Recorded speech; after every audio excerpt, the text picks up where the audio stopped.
Hello everyone, हम लोगों का चैप्टर नंबर 8 चल रहा था, पांडु कामला कुंभ कामरा और हलीमक, जिसमें हमने पांडु का जो आयुर्वेद पोर्शन था वो कंप्लीट कर लिया था, है ना। आज जो है हम एनीमिया के बारे में डिस्कस करेंगे। तो मैंने यहाँ कुछ स्लाइड्स अपनी तैयार की हैं, कुछ नोट्स। तो एनीमिया एनीमिया देखिए, define as a HB concentration in blood below the lower limit of normal range for the age and sex of individual. मतलब किसी भी एज और जो इंडिविजुअल की एज और सेक्स रहती है उसके अकॉर्डिंग यदि जो नॉर्मल रेंज है उससे बिलो है HB कॉन्सेंट्रेशन उसके ब्लड में, तो उसको एनीमिक बोलते हैं। ठीक है, तो नॉर्मल रेंज क्या होगी? एडल्ट में 13 ग्राम होता है। ठीक है, मतलब मेल में, और जो फीमेल हैं उनमें 11.5 ग्राम पर DL होता है, और न्यूबॉर्न में 15 ग्राम पर DL होता है। ठीक है, थोड़ा न्यूबॉर्न में ज़्यादा होता है। फिर आता है अपना पैथोफिजियोलॉजी ऑफ एनीमिया। पैथोफिजियोलॉजी मतलब जो एनीमिया होता कैसे। दिस सब normal level of the HB cause lower oxygen carrying capacity in the blood. Simple, यदि HB कॉन्सेंट्रेशन कम होगा तो जो ऑक्सीजन कैरिंग कैपेसिटी है उसकी वो भी कम हो जाएगी। ठीक है, यही सिंपल इसकी पैथोफिजियोलॉजी यदि कहा जाए तो यही रहता है। ठीक है, this in turn initiate compensatory physiology adaptation suggest. यदि ये जो लोअर ऑक्सीजन कैरिंग कैपेसिटी यदि ब्लड में कम होती है तो ये कुछ कंपनसेटरी फिजियोलॉजी एडेप्टेशंस स्टार्ट हो जाते हैं बॉडी में, जैसे increase release of the O2 from the blood. ठीक है, क्योंकि क्या होता है, ब्लड सोचता है कि O2 डिमांड यदि हम ज़्यादा करेंगे तो ऑफकोर्स ब्लड ज़्यादा देगा ना। चूँकि ये जो ब्लड फ्लो है इसमें O2 कम हो रही है, तो ऑर्गन वगैरह क्या करते हैं, इंक्रीज कर देते हैं O2 डिमांड, ताकि यहाँ से O2 ज़्यादा आने लगे। ठीक है, सेकेंड एडेप्टेशन क्या होता है, increase blood flow to the tissue. तो जो टिश्यूज़ रहते हैं इनमें ब्लड फ्लो ज़्यादा जाएगा, ताकि ऑक्सीजन डिमांड जो है उसमें O2 तो यहाँ कम है, यदि कम है तो उतना ब्लड ना जाके ज़्यादा जाने लगेगा, ताकि सफिशियंट O2 उन्हें प्रोवाइड हो जाए। Maintenance of the blood volume, blood volume को मेंटेन करने लगेगा body. Redistribution of the blood flow to maintain the cerebral blood supply. जो ब्लड फ्लो है उसको रीडिस्ट्रीब्यूट करेगा, क्योंकि चक्कर ना आए, कंसंट्रेशन सही रहे, तो सेरिब्रल ब्लड फ्लो सही जाना ज़रूरी है। तो जो बॉडी रहेगी वो ब्लड फ्लो को रीडिस्ट्रीब्यूट करेगी, जिससे जो अपने ब्रेन में है उसमें ब्लड सफिशियंट पहुंच जाए। ठीक है, देन क्या होता है, जो टिश्यू हैं with the high oxygen requirement, कुछ टिश्यूज़ को जिनको ऑक्सीजन रिक्वायरमेंट ज़्यादा होती है, जैसे हार्ट, CNS, स्केलेटल मसल्स, है ना, एक्सरसाइज के दौरान, इनमें क्लिनिकल इफ़ेक्ट दिखने लगते हैं। ये सब एडेप्टेशन के कारण जितने भी हाई ऑक्सीजन रिक्वायरमेंट अपने टिश्यूज़ होते हैं उनमें क्लिनिकल इफ़ेक्ट आ जाते हैं। ठीक है, एनीमिया को तो सिंपल पैथोफिजियोलॉजी इसकी ये होती है। आई होप आपको समझ आ गई होगी। देन हम चलते हैं क्लिनिकल फीचर्स ऑफ एनीमिया पे। क्लिनिकल फीचर्स से पहले हम लोग डिस्कस करेंगे थोड़ा, क्लिनिकल फीचर्स से पहले हम लोग डिस्कस करेंगे कॉज ऑफ एनीमिया, है ना, कॉज ऑफ एनीमिया के बारे में। तो कॉज क्या है, फर्स्ट कॉज क्या हो जाएगा,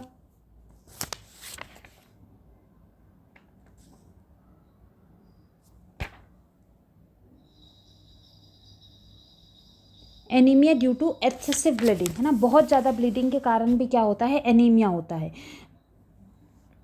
एक्सेसिव ब्लीडिंग सबसे मेन कॉज होता है। यदि एकदम से ब्लीडिंग हुई, इंटरनल हो चाहे एक्सटर्नल हो, उसके कारण भी एनीमिया होता है। ये सडन होता है, कोई भी इंजरी या कोई भी सर्जरी के ड्यूरिंग जो रहता है इसके उसी के कारण ये इसी का रिजल्ट होता है।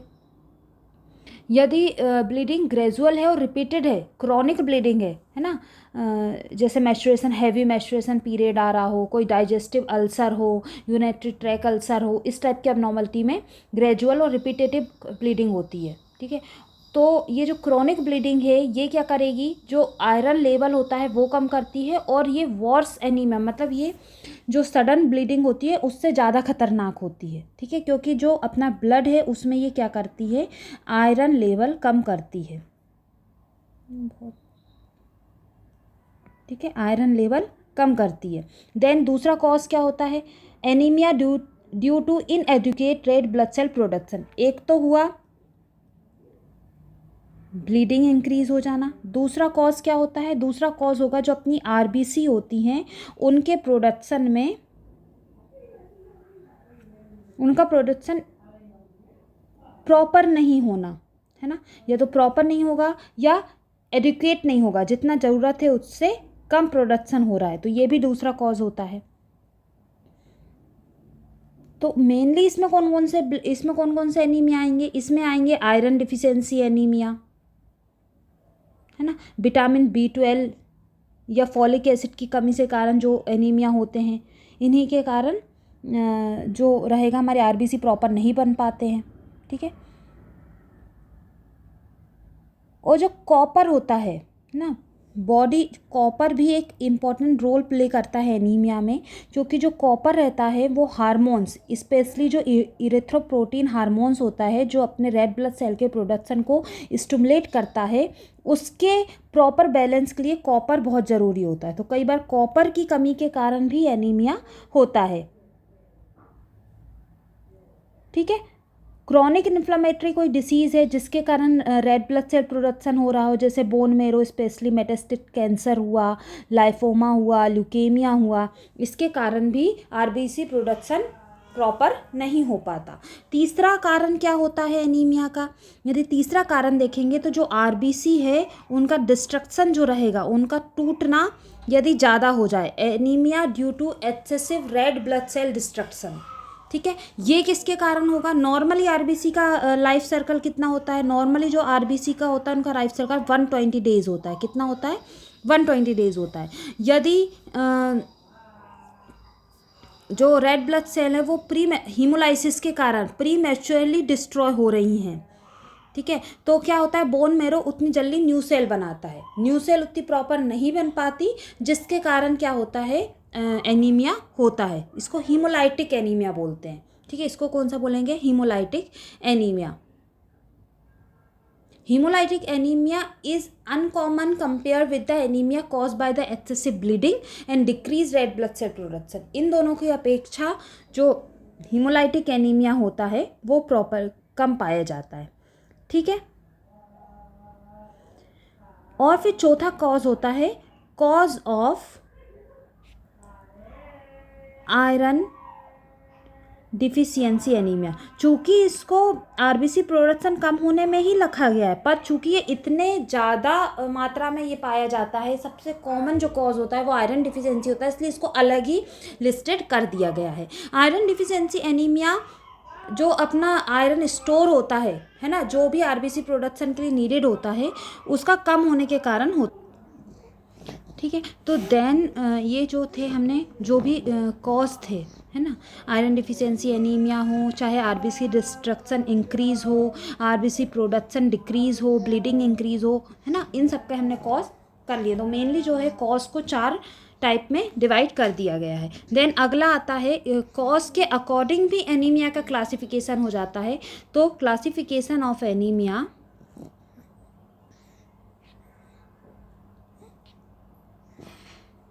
बाय कॉज, है ना, कॉज के अकॉर्डिंग एनीमिया का क्लासिफिकेशन होगा। कैसा होगा, 2 टाइप का होगा, एक्यूट कॉज, दूसरा होता है आपका क्रोनिक कॉज। एक्यूट कॉज क्या होगा, जैसे child birth, GI bleeding, injury, surgery, इनके कारण ब्लड लॉस हुआ, अचानक एनीमिया हुआ, तो ये एक्यूट में आ जाएगा। क्रोनिक में जो ब्लैडर ट्यूमर है, कैंसर है, हैवी मेंसेस ब्लीडिंग है, किडनी ट्यूमर है, अल्सर है, इनके कारण जो एनीमिया हो जाएगा वो क्रोनिक एनीमिया में आता है, ठीक है। फिर अब नेक्स्ट पे जाते हैं क्लिनिकल फीचर्स पे। तो यहाँ क्लिनिकल फीचर्स की हम लोग बात कर रहे हैं। तो क्लिनिकल फीचर्स ऑफ एनीमिया, तो HB level at which the symptom and sign of anaemia develop depend upon the 4 factor. यदि HB लेवल लोअर पे आ गया है, साइन और सिम्टम एनीमिया के कब डेवलप होंगे वो 4 फैक्टर पे डिपेंड करता है। Speed of onset of anaemia, rapidly progressive anaemia cause more symptom, यदि जल्दी आ रहा है तो ज़्यादा सिम्टम होंगे, एकदम से ब्लड लॉस होता है तो ज़्यादा, क्रोनिक में इतने ज़्यादा सिम्टम दिखते नहीं है जब तक बहुत लो लेवल पे ना आ जाए, 5-6 हीमोग्लोबिन हो जाता है तब तक नॉर्मल आदमी चलता रहता है। Slow progressive as there is a less time of the physiological adaptation. क्यों होता है ये, क्योंकि जो फिजियोलॉजिकल एडेप्टेशन होते हैं उसके लिए टाइम नहीं मिल पाता, ठीक है, इसलिए रैपिड प्रोग्रेसिव एनीमिया ज़्यादा सिम्टम देते हैं, ठीक है। Severity of anaemia, mild anaemia produce no symptom, ठीक है। रैपिड डेवलपिंग एनीमिया यदि 6 ग्राम से कम है तो वो क्या करेंगे, सफिशिएंट क्लिनिकल फीचर्स देगा। समझ आ गया, वही कारण है ना। रैपिड एनीमिया यदि एकदम से 6 ग्राम खून गिर गया है किसी का तो तुरंत क्लिनिकल फीचर जाएगा। Age of the patient, young patient due to the good cardiovascular compensation tolerate anaemia quite well. जो यंग पेशेंट होते हैं उनमें कार्डियोवास्कुलर जो कंपेंसन होता है, टोलरेट पावर होती है कार्डियोवास्कुलर सिस्टम की, वो सफिशिएंट रहती है, वो अच्छी रहती है, जिसके कारण एनीमिया को वो टोलरेट कर लेते हैं। एल्डर पेशेंट जो रहते हैं उनमें जल्दी कार्डियक और सेरिब्रल सिम्टम दिखने लगते हैं, जैसे ही थोड़ा भी ब्लड कम हुआ और उनको तुरंत सिम्टम आ जाता। फिर आता है चौथा क्या रहेगा जिसके कारण उसके साइन और सिम्टम दिखेंगे, हीमोग्लोबिन डिसोसिएशन कर्व, ठीक है, कि हीमोग्लोबिन किस कर्व में आ रहा है, ठीक है। तो ये भी एक डिपेंड करता है साइन और सिम्टम की सीवियरिटी पे। अब साइन और सिम्टम मेनली है कौन कौन से, तो सिम्टम देख लेंगे, tiredness, easy fatigability, generalise muscular weakness, lethargy, headache, ये सब जो रहते हैं सिम्टम में आएंगे। ओल्डर पेशेंट में क्या हो जाएगा, ओल्डर पेशेंट में वही कार्डियक फेलियर होगा, एंजाइना पेक्टोरिस आ सकता है, इंटरमीडिएट कन्फ्यूज़न रह सकता है बीच बीच में, है ना। विजुअल डिस्टर्बेंस होगा, चक्कर आएंगे, 1 के 2 दिखेंगे या एकदम से चीज़ें नहीं दिखेंगी, एकदम से आंखों के सामने अंधेरा छा जाएगा, ये सब एनीमिया के लक्षण होते हैं। साइन क्या होगा जो हम लोगों को देखना है, कुछ साइन जो रहते हैं ना वो कॉमन होते हैं सभी टाइप के एनीमिया में, जैसे पेलर, है ना, मोस्ट कॉमन साइन है, जो म्यूकस मेम्ब्रेन और कंजक्टाइवा और स्किन पे दिखेगा। कार्डियोवास्कुलर सिम्टम में कौन कौन से साइन दिखेंगे, जैसे ट्रैकिकार्डिया, ठीक है, कोलैप्सिंग पल्स, कार्डियोमेगेली, ठीक है, डिस्निया, कंजक्टिव हार्ट फेलियर, ये सब कार्डियोवास्कुलर में आ जाएगा। सीएनएस में कौन के साइन आ जाएंगे, सीएनएस में अटैक ऑफ फेंटनेस, अचानक चक्कर आ जाएगा, ग्रीडीनेस, हेडेक, टिनिटस, है ना, नंबनेस, टिगलिंग सेंसेशन फीट में और हैंड में, ठीक, ये सब जो होता है सेंट्रल नर्वस सिस्टम के जाएंगे। ओकुलर मैनिफिकेशन वही रेटिनल हीमोरेज भी हो सकता है। रिप्रोडक्टिव सिस्टम में जो मेंसेस हैं वो डिस्टर्बेंस हो जाएगा, है ना। रीनल सिस्टम में क्या जाएगा, माइल्ड प्रोटीनोयूरिया होता है, बहुत important. Impaired concentration capacity of the kidney, ठीक है, जो किडनी की कॉन्सेंट्रेशन पावर होती है वो कैपेसिटी कम हो जाती है एनीमिया में, ठीक है। जीआई में क्या रहेगा, जीआई में एनोरेक्सिया हो जाएगा, फ्लैटुनेंस हो जाएगी, नोजिया हो जाएगा, कॉन्स्टिपेशन हो जाएगा, ब्लड लॉस हो जाएगा, ये सब जीआई सिस्टम में अपन को साइन दिखेंगे।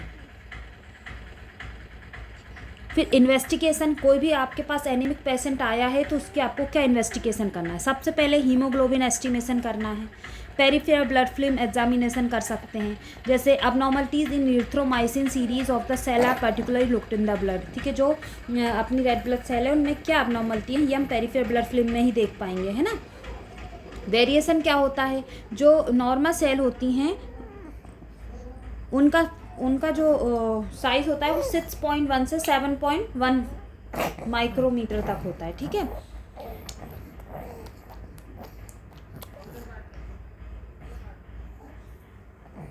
एनियोसाइटोसिस में जो आरबीसी है उनका साइज़ बढ़ जाता है, इसके कारण वो माइक्रोसाइटोसिस, यदि बड़ी हो जाएंगी तो मैक्रो, और यदि स्मॉल हो जाएगी तो उसको माइक्रोसाइटोसिस बोलते हैं, ठीक है, जो आरबीसी का साइज़ रहता है। नॉर्मल साइज़ मैंने आपको बता दिया 6.1 से 7.1, ये सब नॉर्मल साइज़ हम लोगों ने यहाँ डिस्कस करा। अब होता है मैक्रो और माइक्रो, तो मैक्रोसाइटोसिस किस में पाया जाता है, मैक्रोब्लास्टिक एनीमिया में, ठीक है। मैक्रो यदि साइज़ का बढ़ जाना, तो मैक्रोब्लास्टिक किस में पाया जाएगा, आपका मैक्रोब्लास्टिक एनीमिया में, ठीक है। एप्लास्टिक एनीमिया में, कोई भी लीवर डिसीज़ में, ठीक है, कॉपर डिफिशियंसी में, इन सब में मैक्रोसाइटिक एनीमिया पाया जाता है। माइक्रोसाइटोसिस किस में पाया जाता है, हीमोलाइटिक एनीमिया में, है ना, जो आयरन डिफिशियंसी एनीमिया है, हीमोलाइटिक एनीमिया है, ठीक है। और एक और आता है नॉर्मोक्रोमिक नॉर्मोसाइटिक, मतलब जिसमें आरबीसी में कोई चेंज नहीं है, तो ये किस में आ जाएगा, क्रॉनिक इन्फ्लामेशन में ये टाइप का एनीमिया पाया जाता है, ठीक है। कैंसर में ये टाइप का एनीमिया पाया जाता है, किडनी डिसीज़ में ये वाला एनीमिया पाया जाता है, ठीक है। तो थायराइड में, ठीक है, जो भी एंडोक्राइन फेलियर है उसमें भी ये एनीमिया पाया जाता है। ठीक, अब आता है variation in the shape, increase shape of the RBC. ये था increase count of the RBC, ठीक है। अब इसमें इंक्रीज शेप मतलब आरबीसी का काउंट नहीं बढ़ा, आरबीसी का शेप बढ़ा है। तो जितने भी मेगलोब्लास्टिक एनीमिया हैं उसमें आरबीसी का शेप बढ़ेगा, आयरन डिफिशिएंसी एनीमिया में बढ़ेगा क्योंकि वो अपना शेप बढ़ाकर ज़्यादा आयरन लेने की कोशिश करेगा, थैलेसीमिया में, हीमोलाइटिक एनीमिया में, ठीक है। और एक और क्या अपन फिर इन्वेस्टिगेशन करते हैं, जो अपने पेरिफेरल ब्लड फिल्म में हम क्या क्या देखते हैं। एक तो अपन ने काउंट देखे, साइज़ देखा आरबीसी का, वेरिएशन देखा उसके, हीमोग्लोबिन फॉर्मेशन कैसा हो रहा है ये भी देखते हैं, कंपनसेटरी इथ्रोपोइसिस तो नहीं हो रहा है, ठीक है। Polychromasia, RBC having more than one type of the colour, normoblastaemia, nucleated RBC हो जाता है इसमें।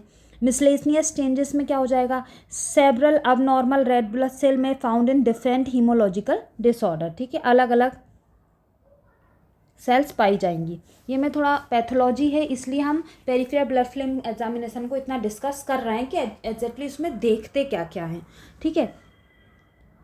फिर दूसरा क्या इन्वेस्टिगेशन करते हैं, रेड सेल इनिडियसिस, जैसे आयरन डिफिशिएंसी एनीमिया में, थैलेसीमिया में एमसीवी, एमसीएच, एमसीएचएस आर रिड्यूस, ये कम हो जाते हैं, ठीक है। एक्यूट ब्लड लॉस में, हीमोलाइटिक एनीमिया में एमसीबी, एमसीएचसी, एमसीएच ये सब क्या हो जाते हैं, नॉर्मल लिमिट्स में रहते हैं, है ना। फिर हम क्या टेस्ट करते हैं, फिर क्या हम इन्वेस्टिगेशन करते हैं, ल्यूकोसाइट और platelet count, reticulocyte count, erythrocyte segmentation rate, ESR भी हम लोग टेस्ट करते हैं ना। और bone marrow examination, last examination यदि कुछ भी नहीं आ रहा है तो बोन मेरो एग्जामिनेशन ज़रूर किया जाता है। फिर एक आता है क्लासिफिकेशन ऑफ एनीमिया, बहुत इंपॉर्टेंट कि एनीमिया को कितने टाइप से क्लासिफाई किया गया है। तो दो टाइप से किया गया है, पैथोफिजियोलॉजिकल और मार्फोलॉजिकल। तो पैथोफिजियोलॉजिकल यदि क्लासिफिकेशन देखा जाए तो 3 ग्रुप हैं, है ना। Anaemia due to blood loss के कारण होना, तो इसमें 2 टाइप के एनीमिया आ जाएंगे, एक्यूट पोस्ट हीमोलॉजिक एनीमिया और क्रॉनिक ब्लड लॉस के कारण होने वाला एनीमिया। दूसरा एनीमिया कौन सा रहेगा, anaemia due to impaired red cell formation, जो हमने पहले ही पढ़ किया है, कॉज में भी पढ़ा है। Anaemia due to increase red cell destruction, ये भी हमने कॉज में पढ़ा है। फिर आता है मार्फोलॉजिकल क्लासिफिकेशन। मार्फोलॉजिकल क्लासिफिकेशन जो होता है वो सेल साइज पे होगा, तो 3 टाइप का ही होगा, एमसी, माइक्रोसाइटिक, मैक्रोसाइटिक, नॉर्मोसाइटिक,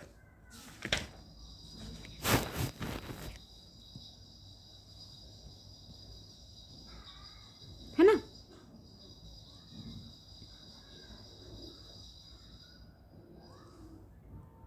तो माइक्रोसाइटिक मतलब उसका साइज कम हो जाना, है ना। इसमें क्या हो जाएगा, जो एमसीवी,